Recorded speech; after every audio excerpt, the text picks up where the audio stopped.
Muita paz a todos, hoje e sempre.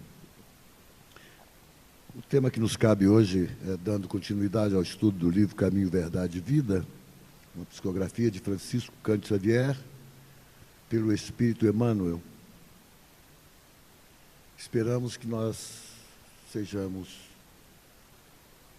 amparados pela espiritualidade para que nós possamos transmitir realmente aquilo que nos incentivaria a buscarmos as nossas modificações interiores. São necessidades muito antigas nossas, e é justamente por isso que nessa encarnação nós somos chamados os trabalhadores de última hora, mas nem por isso deixamos de ser criaturas ainda extremamente necessitadas. Se nós tivermos um atleta de fundo, esses atletas que correm 800 metros, 1.500 metros, mas ele pode ter o melhor técnico do mundo, que possa lhe dar todas as dicas, todas as instruções de como ele vencer essa corrida. Mas se esse atleta não se esforça, não pratica, não exercita aquilo que foi lhe dado como modelo para que ele pudesse realmente vir a ser campeão, obviamente, se ele não fez nenhum esforço, ele não vai conseguir vencer, talvez, nenhuma corrida.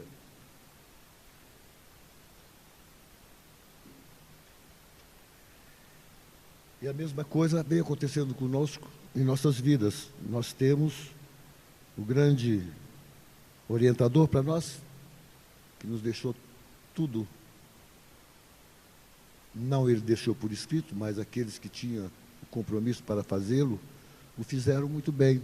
E depois vieram as obras complementares da doutrina espírita, que veio realmente para complementar aquilo que Jesus não pôde. Não pôde, não. Vocês já imaginaram se Jesus naquela época fosse falar para os doutores da lei sobre magnetismo, sobre a lei de atração, aí que eles não entenderiam mesmo. Então, muitas coisas Jesus não poderia realmente ter falado à época, porque não haveria entendimento. Como nós ainda, em muitas coisas, temos dificuldade em entendê-los.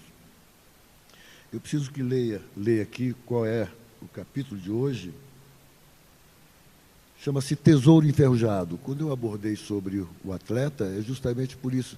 É porque nós deixamos muitas coisas nossas irem enferrujando. Nós não praticamos aquilo que foi nos deixado, foi nos legado como instrução, para que nós pudéssemos fazer uma caminhada que nos levasse realmente a uma melhora, que nós nos tornássemos realmente aquele seguidor do Cristo. E a lição de hoje é justamente isso, que é o tesouro enferrujado. Os sentimentos do homem, nas suas próprias ideias apaixonadas, se dirigidos para o bem, produziriam sempre, em consequência, os mais substanciosos frutos para a obra de Deus. Em quase toda parte, porém, desenvolvem-se, ao contrário, impedindo a concretização dos propósitos divinos, com respeito à redenção das criaturas. Todos os sentimentos que nos foram conferidos por Deus são sagrados, constituem ouro e prata de nossa herança. Mas, como assevera o apóstolo, deixamos que as dádivas se enferrujassem no transcurso do tempo. Faz, se necessário, trabalhemos afanosamente por eliminar a ferrugem que nos atacou os tesouros do espírito. Para isso, é indispensável compreendamos no Evangelho a história da renúncia perfeita e o perdão sem obstáculos, a fim de que estejamos caminhando verdadeiramente ao encontro do Cristo. Há 10.000 anos, nós recebemos aquilo que foi considerado como a razão. A razão é a capacidade que nós já tínhamos de diferenciarmos entre o certo e o errado. Portanto, há 10.000 anos, quando recebemos essa condição, já não era mais para que nós estivéssemos ainda cometendo tantos enganos. Por isso se dá o nosso atraso. Vejamos, a razão ela nos deu a condição de nós sabermos fazermos as nossas opções. Infelizmente, por estarmos ainda muito impregnados do processo do passado nosso, nós ainda agimos, na atualidade, muito mais por um processo que nós fomos impregnando em nossas almas, em nossas condições de sobrevida. Então, nós agimos muito mais como os animais primitivos agem do que realmente com a razão. Então, nós estamos ainda muito atrasados na nossa caminhada. E não foi por falta de recebermos as instruções necessárias de como fazermos esse processo de caminharmos para melhor. Quando falamos muito em reforma íntima, a doutrina espírita fala muito em reforma íntima, parece que nos tornamos muito repetitivos. E parece que nos livros também o processo é o mesmo, sempre nos chamando, nos pedindo a nossa atenção para que nós tenhamos mais vigilância naquilo que nós estamos fazendo, tenhamos mais cuidado de como nos comportamos, lembrando sempre que, de acordo com o que eu melhoro, eu estarei melhorando também parte da humanidade, porque nós pertencemos ao todo o universo e tudo que ocorrer no universo repercutirá em todo o universo. Se nós estivermos fazendo vibrações ou pensamentos que não são bons, ou tendo condutas que não são boas, obviamente isso vai estar repercutindo para todo o universo. Isso nós vemos aí a preocupação que a espiritualidade maior, aqueles de outros orbes estão tendo em relação, por exemplo, com os testes nucleares que se fazem no planeta Terra. Porque um teste nuclear desse está repercutindo em todo o universo. Quer dizer, nós temos que ter cuidado. Pensamento é energia. Portanto, como é energia, ela vai caminhar para onde for. Só que não devemos esquecer que, da mesma fonte que produz o bem ou o mal, a essa fonte retorna o bem ou o mal. Por isso que nós não entendemos a lei de ação e reação. Ela é espetacular, porque devemos lembrar que tudo aquilo que nós fizermos ao nosso próximo, sem dúvida nenhuma, retornará para nós. Se eu fizer o bem, ótimo. Mas se eu fizer o mal, também o mal retornará para nós. A razão é um discernimento realmente libertador. Porém, é que nós estávamos dizendo, nós ainda parece que não queremos realmente praticar essa situação de melhorarmos. Nós recebemos vários tesouros. Esses tesouros todos foram orientações para nós de conduta moral, de conduta ética, de como nós estarmos modificando-nos para que nós nos tornemos criaturas melhores. Mas veja bem, nós temos um instrumento que é um espetáculo, que é o instrumento da mediunidade, que é uma pérola para nós. E, no entanto, nós não estamos aproveitando bem esse instrumento. Eu digo isso, é diferente nós falarmos de um Chico Xavier, que tem uma mediunidade, que é um mandato mediúnico, ele veio com uma missão, nós falamos de alguns outros que também vieram com missão, mas são poucos.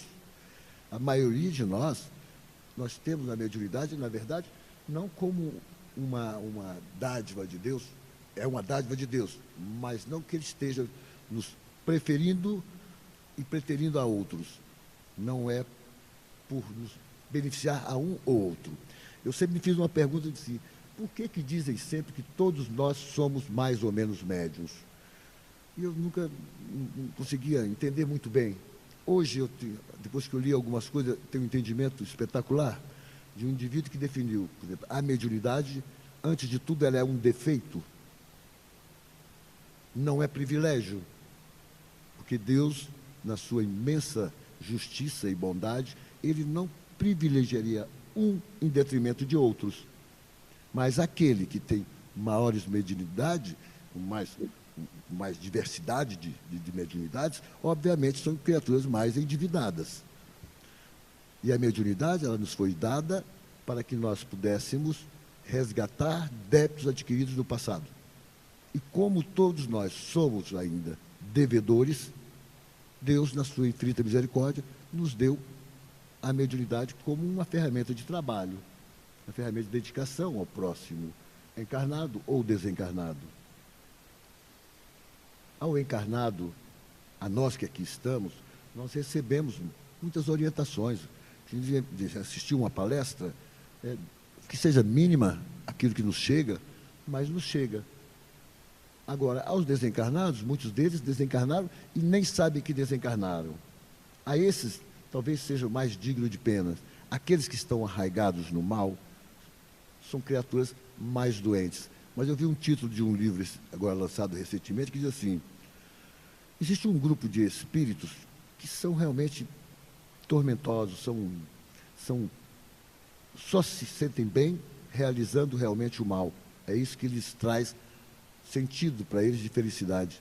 Eu até conversei com um há pouco tempo, através de um médium, claro, e ele dizendo que eles eram felizes daquela forma que eles estavam, mas vivendo em condições das mais precárias possíveis. Eles vivem em verdadeiras pocilgas, mas a ilusão deles é tamanha que eles não identificam nem o local onde eles moram, onde eles estão habitando. Portanto, eles se sentem felizes com aquilo que estão fazendo, porque estão realizando aquilo que o seu instinto o faz com que ele faça. E aí eles dão um nome a alguns dessas criaturas de dragão, os dragões, que são aqueles que comandam grupos de espíritos que também estão aí descontrolados. E aí o título do livro é assim: os dragões, os diamantes mesmo no lodo são diamantes. Então, os dragões também são filhos de Deus, também são indivíduos que vai precisar de tempo, aí vai depender deles, para que eles possam se polirem, que eles possam passar por um processo de limpeza, que eles possam despertar suas consciências da necessidade de modificações. Eles não têm muita consciência disso e não querem receber essas orientações que nós temos recebido. E aí nós estamos apenas enterrando esses tesouros que nós vamos recebendo, não realizamos.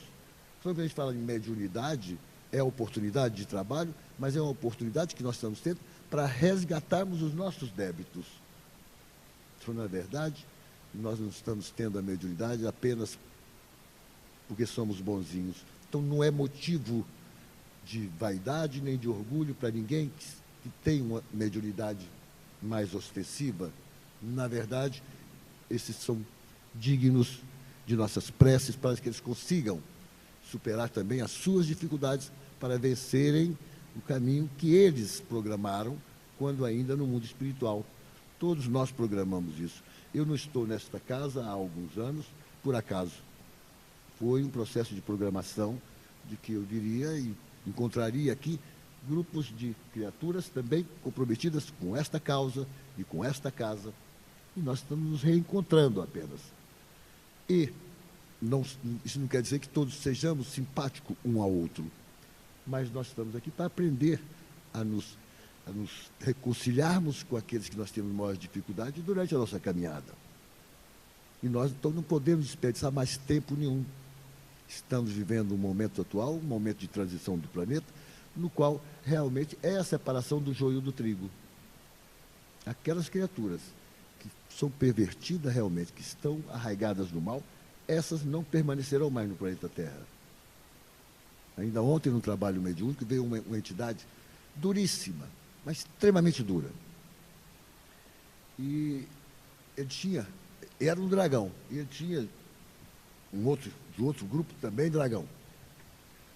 E é lógico que a espiritualidade usa como instrumento para nós a intuição. Eu, por exemplo, não ouço nada, não vejo nada, então eu sou menos endividado do que muitos, não?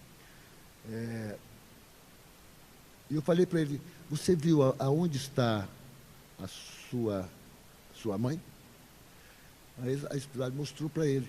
Ela estava prisioneira do outro, que era inimigo dele. Aí eu disse para ele: você está dizendo que é tão forte, então você vai lá e busque-a. Ele falou assim: eu não vou conseguir buscá-la, porque ele tem um exército, tem uma falange muito mais potente do que a minha, então eu não vou conseguir. Aí eu falei: pois nós conseguimos, pela vontade do Cristo, Nós aqui, os trabalhadores que estão da espiritualidade que aqui estão, nós podemos tirá-la de lá. Aí ele falou assim para mim, se você fizer isso, se vocês fizerem isso, eu ficarei com uma gratidão tamanha com esse seu Cristo, que eu farei o que ele quiser a partir de agora. Mas primeiro vocês façam isso, retirem ela de lá. E nós fomos, claro, a espiritualidade trabalha nisso. E foi e buscou realmente a mãe dele. Buscou, nós conversamos, a mãe estava muito desesperada, porque estava sofrendo muito lá. E ela foi parar lá porque estava em busca dele, para tentar socorrê-lo. Depois nós conversamos, dialogamos com ela, aí eu chamei ele de novo para a mesma médium. Aí ele veio. E ele se emocionou muito, começou a chorar, que ele falou, primeiro que eu não acreditava que vocês eram capazes de fazer isso. Mas agora que vocês fizeram, realmente eu vou. Realmente eu vou. Ele começou a chorar. Então, é buscar os sentimentos da Escritura. Hoje em dia, a nossa preocupação maior é alimentarmos uma forma de que os nossos sentimentos se tornem mais apurados, para que nós possamos buscarmos nos tornar criaturas melhores. Nós temos, eu trouxe aqui, está por escrito, eu vou ter que ler, porque é uma coisa grande, que é um livro que foi editado em 1963, eu esqueci o título do livro agora, é um livrinho muito pequenininho e tal, com a letrinha muito pequenininha, e foi escrito psicografado por Valdo Vieira e Chico Xavier. E os espíritos são dois espíritos, Emmanuel e André Luiz. É até interessante nós abordarmos aqui o André Luiz, as dificuldades que ele desencarnou com muitas dificuldades. Quem leu o livro Nosso Lar viu o perrengue que ele passou lá no umbral. Ele só passou por tudo isso porque, infelizmente, ele tinha as mesmas ferramentas que nós temos hoje em dia, mas ele não a praticou. Ele deixou que elas enferrujassem. Só lá na espiritualidade é que ele foi ter um despertamento melhor. Mas o André Luiz, para ele começar a usar o Chico para psicografar todas as obras que ele psicografou, o Emmanuel foi o tutor dele.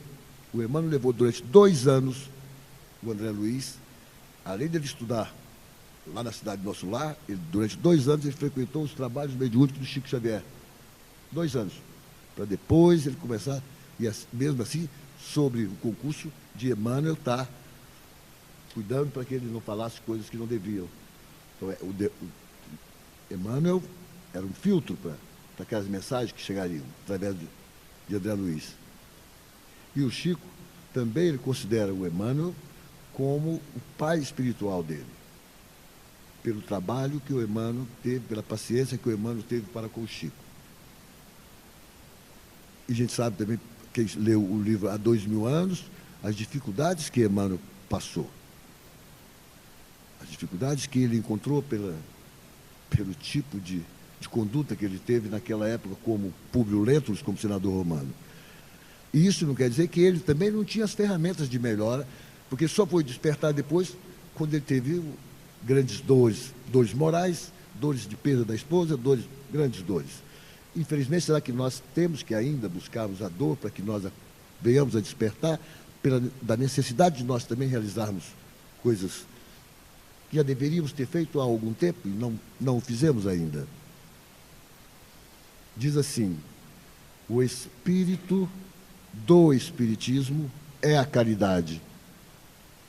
Portanto, a caridade é uma ferramenta que nós temos, é o ouro que nós temos, que nós devemos aprender a usá-la. Quantas vezes nós passamos e encontramos uma criatura que está caída, e às vezes nós passamos ao largo para não nos incomodarmos.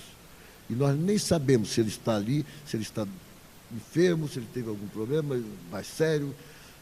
Nosso pensamento vem logo com um mecanismo de raciocínio. Nosso é assim, deve estar alcoolizado, deve estar drogado, vamos deixar ele lá. Quer dizer, nós não temos realmente nenhum... Mas que os nossos sentimentos estão ainda muito amortecidos. E só tem uma forma de nós despertarmos eles. É nós exercitarmos os sentimentos nobres. Eu não diria nem o sentimento do amor. Esses dias eu li sobre o amor, dizendo que a espiritualidade, alguns espíritos dizendo, eu não sou ingênuo nós não somos ingênuos de querer que vocês já sejam capazes de amar. Mas também, vocês, porque o amar seria um processo de sentimento mais apurado, o que ainda nós não temos. Mas vocês são capazes de respeitar, pelo menos respeitar ao próximo, porque essa é uma situação que dependerá da nossa vontade. É só eu ter, que eu tenho que respeitar, porque todos somos iguais, todos nós estamos na mesma situação. Tem uma história de que Santo Antônio, ele estava sendo atormentado por um demônio durante 20 anos. Ele foi atormentado por esse, que chama de diabo, uma história que se conta. E Santo Antônio, durante 20 anos, fazendo prece, trabalhando, tentando modificar e tal. Nos 20 anos ele fez uma prece para Jesus e ver se ele estava já em condições de se tornar santo. Aí, se você acha que você já tem condições, então você é santo. Quando ele falou assim, agora, quando o Santo Antônio falou assim, agora eu sou santo, o diabo falou assim, agora eu volto, porque agora eu sei. Porque nós achamos que somos assim. Se nós espíritas, por exemplo, nós estamos em melhores condições. Estamos em melhores condições de esclarecimento. Mas não estamos em melhores condições, por tanto esclarecimento recebido, nós não estamos em melhores condições. Quer dizer, então, nós talvez sejamos os mais vulneráveis. Quantos médiums nós temos aqui que ele só chega aqui na hora que vai para o trabalho? Ele deve pensar que já sabe tudo, então não precisa mais de um esclarecimento. Nós temos o estudo aqui sistematizado da doutrina espírita, e cada vez que a gente vem, eu fico entristecido, porque parece que cada vez tem menos aqueles interessados em participar do estudo. E se eles estão menos interessados, significa que ou eles pensam que já sabem muito, ou possivelmente não saibam nada. Quando nós acharmos que nós estamos muito bem preparados, aí o demônio vai nos atacar, porque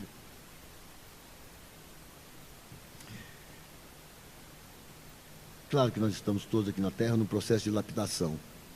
E muitas vezes essa lapidação é um processo que às vezes nos machuca, é duro. Mas nós temos que já ter um entendimento que tudo aquilo que nos acontece, ele tem um porquê de acontecer. Nada vai nos acontecer por acaso. Nós trazemos aí um histórico pretérito tremendamente triste, tremendamente ruim, embora já pudéssemos estar agindo com a razão. Não agimos mais pelo instinto. Por isso trazemos esse pretérito muito duro para nós. E claro que nós podemos pagar muitos débitos nossos com ação através do amor. Mas caso não consigamos ainda amar, nós temos que pagar pelo menos com boas ações. Diz assim, exercitando a caridade sem quaisquer limite uns para com os outros, o que está ao alcance de todos, pobres ou ricos, ignorantes e instruídos. Só assim atingiremos a perfeição. Aí eu vou ler para vocês aqui o que Emmanuel e André Luiz diz naquele livro que eu falei para vocês. O que o espírita deve ser? O espírita deve ser verdadeiro, mas não agressivo, ao ponto de convertê-la em tacape na pelas dos semelhantes. O espírito deve ser bom, mas não displicente, que chegue a favorecer as forças do mal, sob o pretexto de cultivar a ternura. O espírito deve ser generoso, mas não perdulário, que abrace a prodigalidade excessiva, sufocando as possibilidades de trabalho que despontam nos outros. Quando eu li isso aqui, que nós devemos ser generosos, eu me lembrei que está ocorrendo hoje em família. Os filhos hoje permanecem dentro da casa dos pais 40 anos e vai ficando. E os pais pensam em ser generosos, não lhes cobram nenhuma responsabilidade de nada. Então, essa generosidade, muitas vezes nós estamos levando nosso filho, ou aquele que nós tratamos com toda generosidade, a ter dificuldades na sua própria existência, porque não aprendeu a ter responsabilidade daquilo que lhe competeria. Então nós temos que ter cuidado, porque muitas vezes nós queremos ser, mas às vezes nós tornamos perdulário. Não, meu filho está com problema, toma, toma, toma. E ele então não vai aprender a nem valorizar isso, e nem aprender que ele tem uma responsabilidade futura para com ele mesmo. Eu me lembro que meus filhos, quando eram pequenos, eu os trazia no centro, porque era obrigado a vir, porque eles eram pequenos. Depois eles foram crescendo, tem duas que continuam frequentando a doutrina espírita. Ou dois, se perguntar bem qual é a religião, ele vai dizer que é espírita, mas nenhum dos dois frequenta a casa espírita. Então, quer dizer, são as oportunidades, muitas vezes, que estão perdendo de buscar esclarecimento para buscar modificações que são necessárias. Nós vamos desencarnar e chegarmos lá em cima com o quê? Aí vai chegar para um filho meu e dizer, pô, mas seus pais eram espíritas e vocês não aproveitaram nem essa oportunidade? O espírita deve ser doce, mas não tão doce que atinja a dúbia melifluidade, incapaz de assumir determinados compromissos na hora da decisão. Justo, o espírita deve ser justo, mas não implacável, em nome da justiça, impedindo a recuperação dos que caem e sofrem. O espírita deve ser claro, mas não desabrido, dando a ideia de eleger-se em fiscal de consciências alheias. Franco, mas não insolente, ferindo os outros. O espírita deve ser paciente, mas não irresponsável, adotando negligência em nome da gentileza.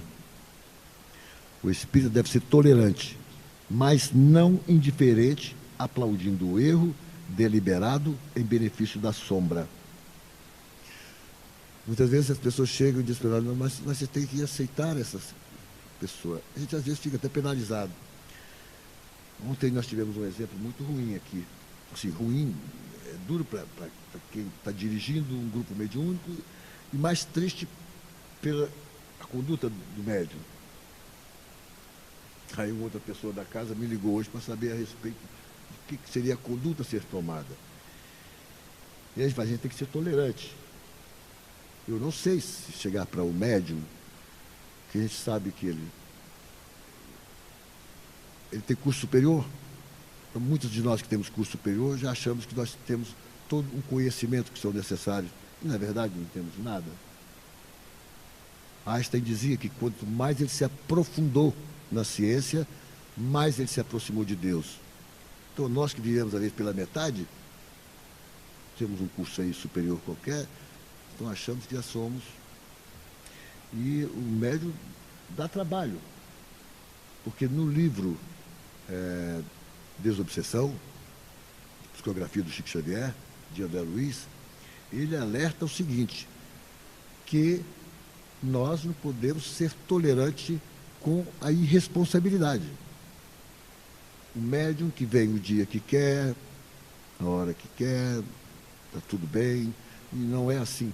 Porque a espiritualidade, todo o trabalho que ela vai exercitar conosco, ela faz uma preparação, às vezes de 20, 30, 100 anos, preparando para que um trabalho tal fosse realizado no futuro. E aí nós, irresponsavelmente, não comparecemos ao trabalho, negligenciamos essa situação. Então, nós não vamos ter desculpa de quando retornarmos lá ao mundo espiritual, e dizermos que, olha, eu não sabia. Não sabia porque então eu não procurei saber. Eu não quis saber. Mas as instruções estão aí para nós.